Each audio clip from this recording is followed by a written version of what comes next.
Hello and welcome to another gameplay review on the Virkayu gameplay channel. And in this one we have the rank 1 monkey, WUKONG, from Korea. Now, fortunately for us, this seems to be a smurf, and also fortunately for us, the rank 1 monkey isn't a top lane Divine Sunderer abuser, but instead understands and enjoys the nuance of jungling.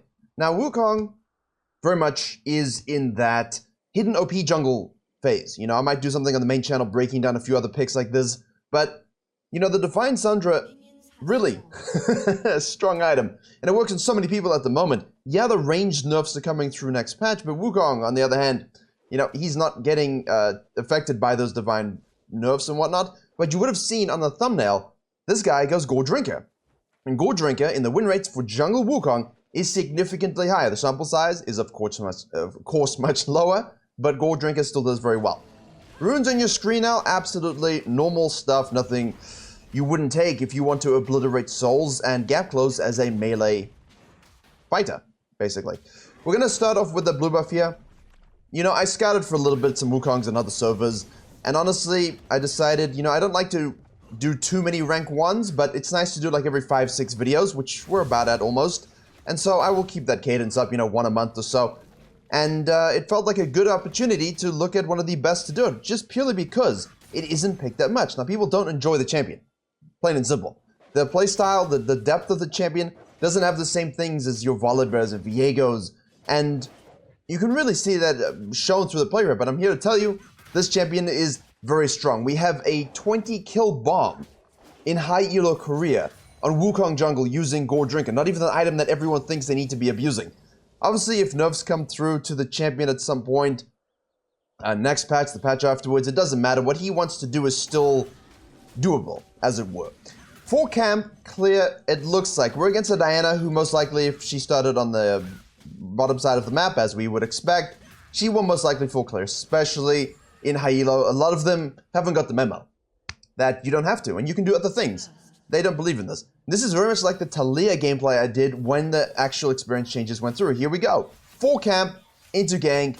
Top laners don't always expect it. Aurelia versus Cannon. She burns her flash. Diana will be rotating here, so we have to be cautious. Aurelia is a champion. A champion. She doesn't even have Vampiric Scepter yet. But now, purely because of this, right? This is where things get interesting, because you know she did a 5 camp by the time you ganked. She will finish this, and if she doesn't rotate to this, might look to cheese you on your Krugs and take this. If I am WUKONG, and I am the red team's laners, she might look to Shadow Double Crab. She could look to invade here if we do this, or she could look to maybe waste her time top lane. Let's see what she does. I'm not even going to show myself. I don't know.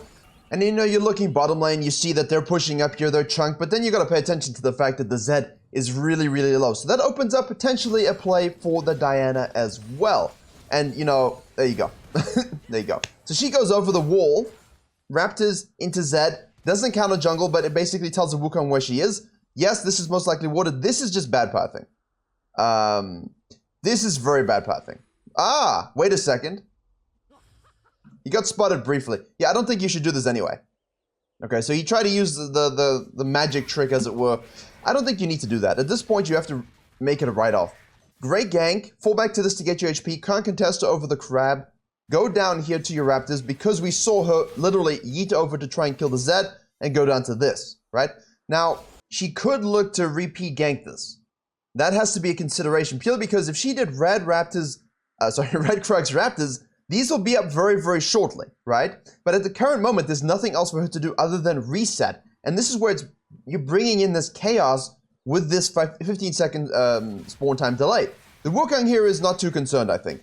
Obviously, you know, it takes us a while to do the Raptor camp and so on. It looks like we have a ping. The Zed is really playing with fire. You could look to counter gank, but at the same time, what can you possibly do here? Oh, hello. I mean, there's nothing you can really do. That's just the Zed being very, very greedy. So when you guys say, oh, my laners didn't go back to base, they fed the jungler. I say this too, by the way. Because, oh, wait a second. Hold that thought. Hold that thought. Monkey see, monkey do, apparently.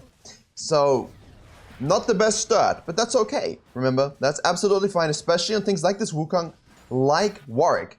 You want the 4 camp, you want to gank, you want to try to get a crab if possible. If you cannot, c'est la vie, and you have to go and, you know, try and find another strategy to get yourself some of those cash monies. Now, the Diana did a great job. This is really, really good. Full clear. Wukong wastes his time high-risk ganking. Is too low to contest this, so we take it. Zed overstays, we gank, we take this.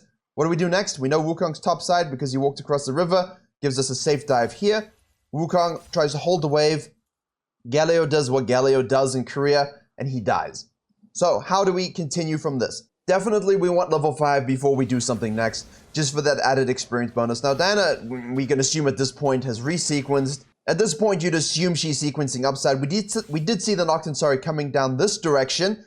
There he is. Galio dies because bottom lane does a good thing. He immediately notices the low HP and rotates on down. So that's a free kill. Nocturne's gonna ult, and well then, you, sir, just ulted a Varus. So, not so good. We're gonna leave the wave here. This is actually solid. We don't need to Omega deny anything here. The Diana at this point must be top side into mid, or top side into this, but Aurelia has lane control. Do the dragon. The jungle is definitely on the other side. We might as well do the dragon. There she is. I hate this. You know, my body is telling me to just finish the dragon. My heart is telling me to do the dragon. My mind is telling me rotate to the mid lane. You know, the logic thing is to rotate to help your laner, but at the same time, she's level 6. And, you know, he ended up doing a good job. So, in those situations, 100% please, make an educated decision. Can we win that 2v1? Am I really fed? Does my lane have ult? Do they have ult? Do I have ult? And whatnot. If you really don't think you can, as he goes down bottom lane again, if you don't really think you can win that 2v2, I just finished the dragon as well. Hopefully the laner can turn it. If he does, great. If he doesn't, nothing you can do. Dragon into bottom lane gank again. I like that a lot. Don't see it enough. The video that just went live on the main channel, same thing, specifically from the Cadral game. Does a dragon, escorts his bottom line back because they helped, gets a kill in the ADC. Even if you sneak in the dragon, bottom lane afterwards, get a gank off. Now in this situation, you do have to track what the Diana wants to do next. Now we saw her from the gank, she went down to a red. At this point, it's a big question mark. We don't know what she's going to do, she doesn't know what you're going to do. So, interestingly, and I'm just covering from her perspective because it's interesting, I guess. She did a red and literally ran across here to steal the Krugs. It's a high-risk play. I'm not a huge fan of this unless you're looking to specifically gank top lane, right? If you're a duo or if she's the win condition. And in this case, really it is. You know, it really is so far ahead. No, that's a good chunk. That just... Alright. There you go. As you can see, free kills onto the cannon. Now, the Monkey King took the blue, goes into the river looking to make a play, sees this happen, rotates through mid, goes with Zed, and now can try and use his ultimate. So this is a lot of heavy jungle rotations. Not a lot of farm sequencing, not a lot of Agurin style. Nocturne's going bottom lane again to the surprise of literally no one. As I said in the previous videos, you can feed a bottom lane, but you can't stop them dying to a Nocturne. Because they always do. Monkey King goes for the double knock-up Omega Q slap, because that ability is, you know, very nice. What do you want me to say here? The Diana did the random thing. I don't understand this versus, you know, perhaps taking all of this as well. She lost objective control. It was a very long cross-country move just to get a gank off on the top side and not even to get the kill. So I'm not a huge fan of what she did. She could have easily looked to do this and gank bottom lane to get it back in her favor. But the Wukong did what he had to do. Blue, rotate, react, get a kill, and now go straight to the objective. The Diana has nowhere else to be other than top side at this point.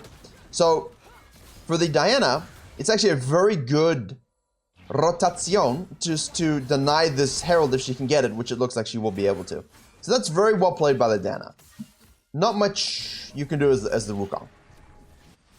Although in this situation, I'll be honest with you, I'm kind of hoping I have mid control. I'm kind of hoping I have laners that can rotate to the situation. But because our bottom lane is perma-bot and they have a Galio, there's not, again, a lot of team play available for us. But we can probably turn this. Let's see. Oh, good stun by the cannon. Very nice. Get clobbered with a giant banana. Shut down on the Diana. Back to farming. Wukong loves this. Wukong loves this skirmishing. And this player specifically gets a lot of kills. And I think that's very important. You must not be a farming jungler when you're playing Wukong. You can see it. It's a little bit chaotic. Honestly, the meta lately, a lot of these videos we've been doing, If you noticed, just a little bit of chaos. Again? Again. Okay, Galio, sir, this is not the place you want to be. This is monkey business, and you, sir, are not a monkey. Well, maybe the player is, but the champion isn't. Here we go, double knock-up, out of mana. Q will be up again. Ooh, that auto attack, a little close. She's basically full build, you know, so... understandably close. This is, I'm trying to find like a nice angle to sort of illustrate to you the power of the champion, but I think you're seeing it. Fighting, fisting, clubbing, using your strengths. And he's 7-1-1. I didn't even stop to realize that for a second. I'm just focusing on the flow of the game. I'm not looking at the KDA. I'm looking at the decisions he's making and what he's getting out of them. And because bottom laners and supports love to rotate, especially those Alistars, those Leonas, those Gallios, you can really, you know, afford to take your time to take those fights and rotate to them when you have the lead. I like this as well. Yeah, she's been so over-aggressive the whole time. She actually queues in, uses a flash there. Wukong doesn't have ult up now, but Jesus, the damage. It's a lot of damage. This will be the gold drinker complete, I think. We're going back with 3,000 gold. I have no issue with this jungling. Just to recap while he runs out of base. We had a really nice gank in the bottom lane, clean up rotation. Down a gank top lane, we took the dragon. Let Zed handle his business. Gank bot lane again. Reset. Straight down to the blue. Saw the Diana doing weird stuff. Rotated with the Zed to get a kill. Hung around for objectives. The Diana defended it very well. And just took the fights that were available to us. You know, we reacted to the map. And we didn't force ourselves to go places because of farm. So it's a very much a skirmishy playstyle. Diana, again, just looking to juice herself, right? She's up 30 CS almost. She thinks she's doing amazing things. But the Wukong's just rotating with a huge build advantage, you know? Look at the gold. 6,100 to 4,800. If you are a fighting style jungler, and you're getting these objectives, and you're getting these skirmishes, and you're getting these fights, you will always come out ahead of the enemy jungler in gold, right? I stuttered at the end, but as you can tell, my brain is trying to process a lot of things right now. But one thing my brain does enjoy is a lot of objective control. And minus that mishap on the Herald, we had it. Here, do we default going back into our jungle? No, you're a fed Wukong with Gordrigger. You go into the jungle and you take the red buff, or you trap it. We can wait for this. You know, Galio's top side, Nocturne's mid lane, this is perfect. We're just waiting. You know, you don't exactly know where she is. Now, you could have done it in that time. Aphelios is bottom lane. So you can wait to a reasonable degree, but I think then you have to start doing it.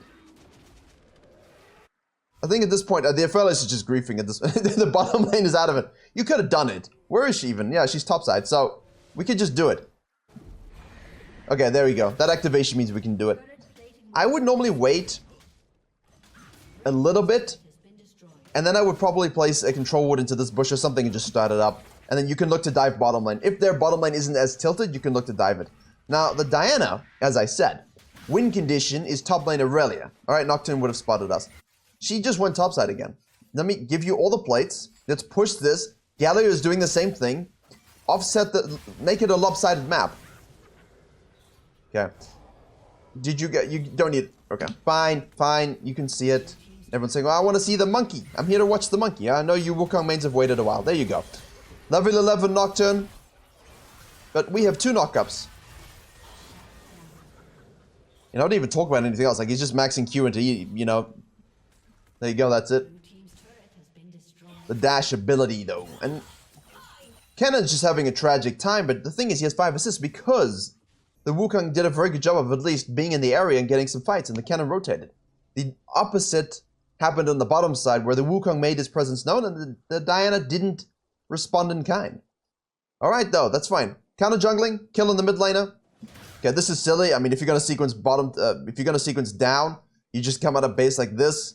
You don't want to use your ult again till level 11, so we'll do wolves.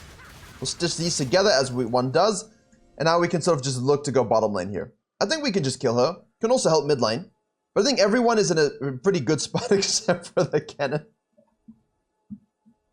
It's not a good spot. And EU West, he's rage quit. True story. The bot keeps feeding. interestingly. Bot laners in these situations just keep feeding, and then they blame the jungler. Top laners just end up AFKing or just taking your jungle camps. It's really weird. I suppose it helps when you have someone to int with, you know? Everyone likes to do things with other people, especially during lockdown and after COVID. So maybe ADCs and supports are just holding hands together as they skippity-hoppity down the middle of the map and die.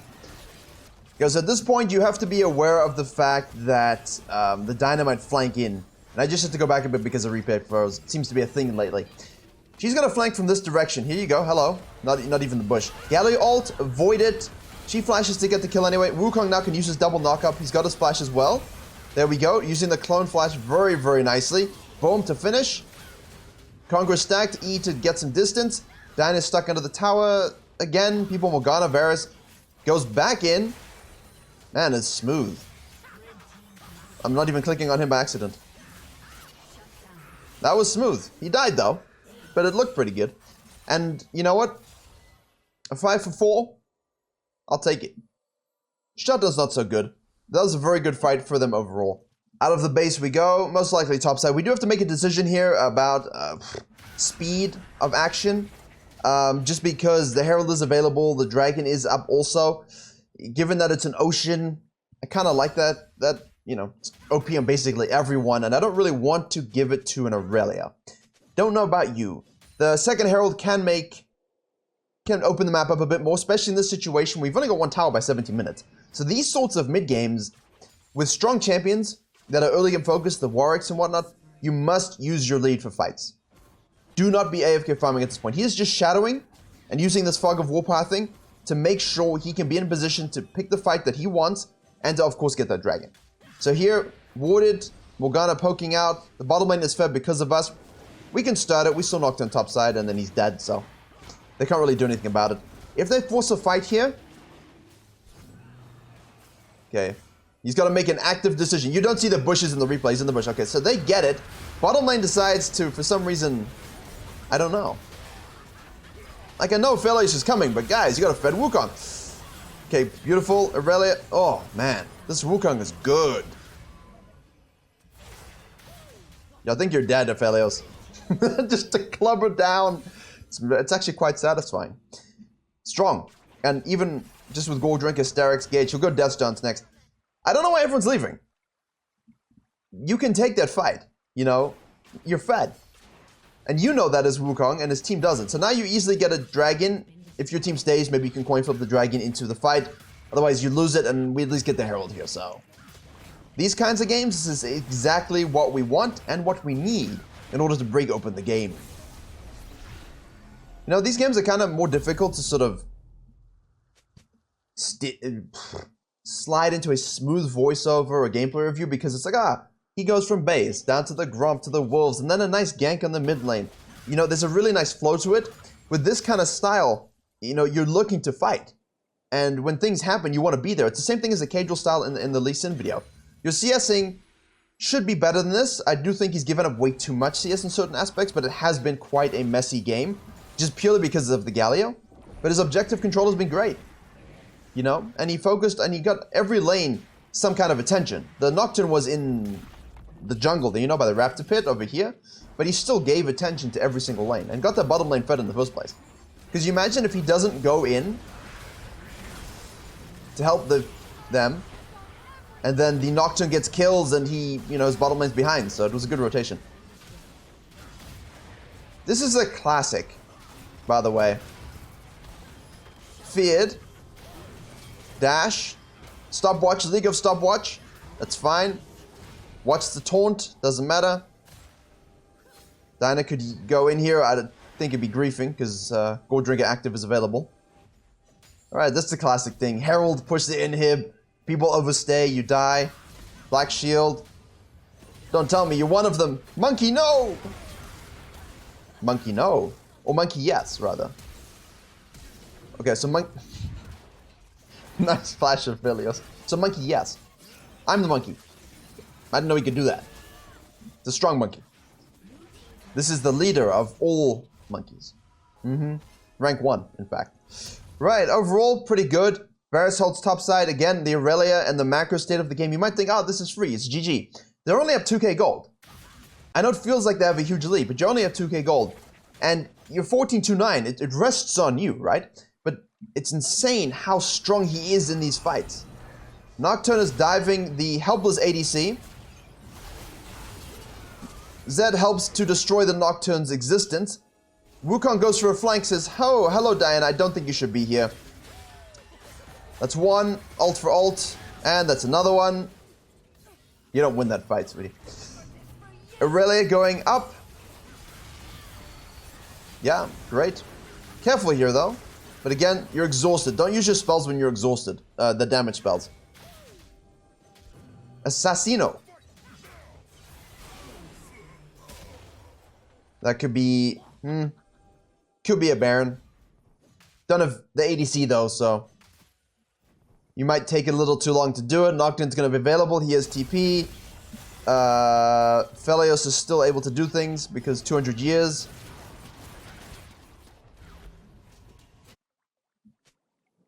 I didn't click on it before I did that. Do the dragon, please.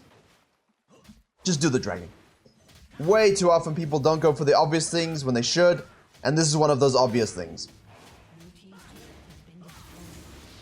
Let them fight, just go get the objective. Here, this is unfortunate because I feel like this really should be Sol. But Sol WinCon isn't always the end of the game, right? Because now, if they scale or have a strong team comp and a strong team fight, and there's an Elder Dragon coming up, you can throw games that way. So sometimes, you know, in this situation, I don't mind giving up that third dragon just to get more control over the map. Because basically it gives me the third dragon, it allows me to inhib push, which we did. It allows you to get a little bit stronger while exerting the lead you have. And then after that, you can get the third and fourth. And by that point, you should have such a lead that any team fight is yours. Grab the wave here. I like this also. Mid lane is pushing. There's no need to go mid again. Your team can take it, push it down, and then sequence through, ward, and so on. This is actually very nice. Don't see that a lot, or enough. Nocturne split pushing. But our lead now, again, it's not huge, right? It's not huge. So you have to keep busy. And a split push, he's going to get the top inhib. So someone needs to go deal with it, which Zed will do. But now he has TP, base, and ult, and Zed doesn't. So Zed has to respond to it, but the problem is, here we go, see? The Nocturne's gonna go in now. Yeah, that's where you gotta go in before he gets back to base. Just exactly what they do. Perfect. Perfect. Nocturne went back to base, but it doesn't matter. Sorry, Varus, you don't get to play the game. You picked ADC. But that's exactly right. Zed has to respect it. Nocturne will always disengage to go back to base to ult in or TP. You have to take the tower. You have to engage that fight when it's 4v4. And don't get stuck in a 5v4. So that's very, very nicely done. Now we're going to chase an Aurelia down. Alright. Missed the E. There we go. Conqueror fully stacked, of course. Aurelia.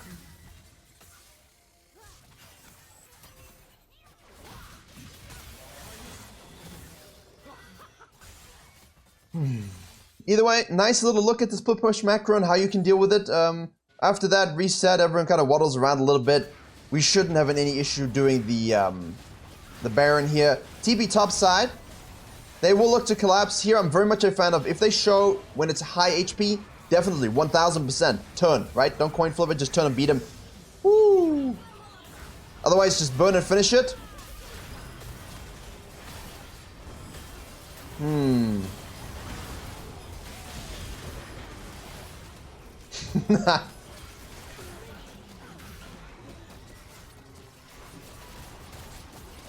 Monkey business. Shield bow. These fights are really long. I think this is where Wukong specifically is really, really good, especially if you're good with your clone usage and your E usage. Your positioning within those really tight fights is really fun. And I think we've seen quite a few good fights from this guy, this game. Just push the wave here. Just push the wave here. I mean, the fact that everyone's dead, we can go get the soul.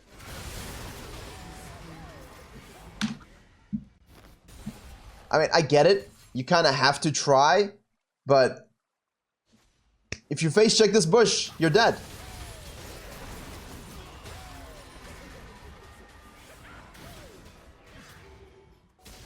Diana's up, Galio's up. Don't overcommit.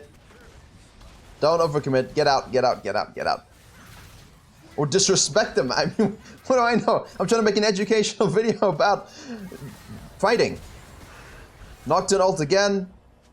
Yeah, there's just no hope. But he took control of the game, you know? I'm 22-12 with 157 and 29. The CSing really is not great. But the early action and then the continuous rotations to all the fights, being there and taking all the right fights, brilliant. But he is overall very strong. You gotta play it like a Warwick, right?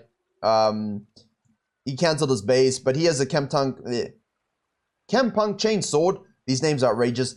You had Inhib down here, you had an Inhib down here. Everyone goes top lane with the Baron. Basically, it should be a standard case of closing out here. Irelia is rage splitting. If you have the opportunity to just fight and then do it. If you need to play it safer, get the open inhibs, rotate top lane, be together always, and then just close it out. And here we go. We can tower dive, go for the fights. So hopefully you can see, I mean, he is rank 1 for what it's worth on Korea. On Wukong, of course. And he just knows how to use the clone. He just knows how to press the point and click buttons. But it's really champion knowledge, right? It's champion knowledge, it's champion output, it's knowing your power spikes, and it's playing the game to the point where you don't get outscaled. And that's a thing that Warwick mains struggle with as well. But Wukong, hidden OP, if you enjoy that kind of style and you don't really want to farm that much, definitely one of the best champions you can use. A game-changing teamfighting ult as well is also very big. You can peel, you can disrupt, you can assassinate. Monkey business. Thank you very much for watching. I hope you're able to enjoy and learn something, despite the fact that it was probably a little less clean than, you know, other junglers. But that's why he's not meta, because he can't really do those things, and he's better in the top lane. Try it out, Gore Drinker, not just Divine Sundra. Thank you very much for watching, and as always, I will see you all in the next video. We need a gorilla champion.